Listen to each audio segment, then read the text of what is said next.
Allopathy नहीं थी, बाकी पैथियाँ थी, ऐसा कह सकता हूँ। Good morning friends.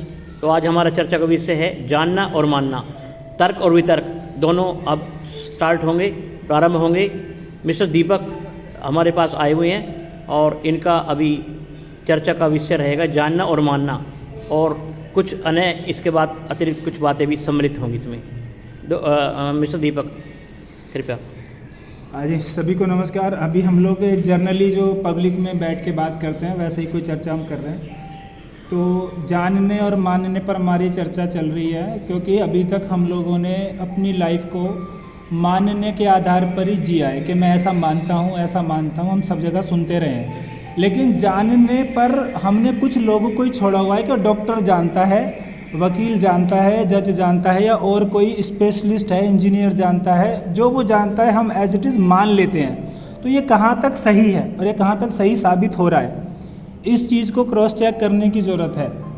तो अभी हमारी चर्चा हमारे साथियों से हो रही है, तो हमने थोड़ा डॉक्टर की बात करी, तो इन्होंने कहा भाई डॉक्टरी कब से शुरू हुई। तो एग्जैक्टली मेरे पास आंकड़ा तो ऐसा नहीं है कि वो डेट मैं बोल दूं कि उस दिन से एलोपैथी डॉक्टरी शुरू हो गई, लेकिन मिस्टर दीपक आपकी बात काटना चाहूँगा। हाँ, मैं हाँ। इसका प्रारंभ कब से हुआ, इसका कुछ अनुमानित तौर पर कुछ आंकड़े, इसका समय, कुछ अवधि की कुछ निर्धारित, अगर आपके पास कुछ आंकड़े हों तो उसका भी आंकड़े की मतलब आंकड़ा तो नहीं मैं कह रहा हूँ। और इसकी जरूरत क्यों पड़ी, मुख्य रूप से इसकी आवश्यकता क्यों पड़ी है? आवश्यकता तो इसलिए भी मैं बताता हूँ। पहले तो आंकड़े की बात कर लेते हैं कि कब से। मैं तो मोटा मोटी ऐसा मान ली कि 200 से 250 वर्ष पहले ये वाली पैथी हमारे भारत में तो थी ही नहीं, मुझे लगता है शायद दुनिया में भी नहीं थी, ऐसा कुछ है जो है मोटा मोटी। आयुर्वेद वाला जो सीन बता रहे हो आप, भारत में नहीं था? नहीं नहीं, मैं एलोपैथी की बात कर रहा हूँ। एलोपैथी नहीं थी, आयुर्वेद तो वो तो शुरुआत है। तो कहने का मतलब यही है कि वो पैथी नहीं थी। वो क्यों नहीं थी एलोपैथी? क्योंकि हम लोग नियमों का पालन करके जीते थे सभी लोग। तो हमें इन गोलियों की, इन दवाओं की, इन बहुत सारी जो मतलब एलोपैथी में या और किसी पैथी में होती है, जरूरत नहीं थी। जरूरत ही नहीं थी, क्योंकि हम बिल्कुल नियम के पक्के थे सारे लोग। बिल्कुल। और मेहनत मतलब सूरज की रोशनी में रहना, चूल्हे पे बना के खाना खाना, नेचुरली सब चीज़ें होती थी उस समय पे। फर्टिलाइजर्स कुछ होता नहीं था, फर्टिलाइजर्स भी हरित क्रांति के बाद आए। तो जब हमारी लाइफ ऐसी हो गई, मतलब मेहनत ना करने वाली, तो हमारा शरीर उस तरह का बना ही नहीं है। प्रकृति का शरीर बना है मेहनत से काम करने के लिए। तो मेहनत जब नहीं करेंगे तो हमको इन एडिशनल चीज़ों की ज़रूरत पड़ेगी। तो और ये लोग कौन है जिन्होंने शुरुआत करी? वो व्यापार परस्त लोग हैं, मतलब वो व्यापारी लोग हैं। व्यापारी तो अपना फ़ायदा चाहेगा, चाहे आप मर क्यों ना जाओ।